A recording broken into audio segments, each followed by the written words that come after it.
ప్రార్థన వినిడి పావనుడా, ప్రార్థన మాకు నేర్పుమయ్యా.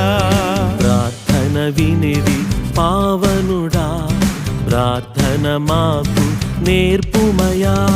శ్రేష్టమైన భావము గూర్చి శిష్య బృందముకు నేర్పితివి. శ్రేష్టమైన భావము గూర్చి శిష్య బృందముకు నేర్పితివి.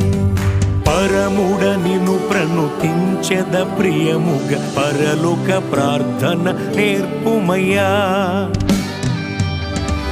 అద్భుత క్రియలు చేయువాడని, ఆశ్చర్య కార్యాలు చేయగలడని, అద్భుత క్రియలు చేయువాడని, ఆశ్చర్య కార్యాలు చేయగలడని, అద్వితీయుడవని, ఆది సంభూతుడని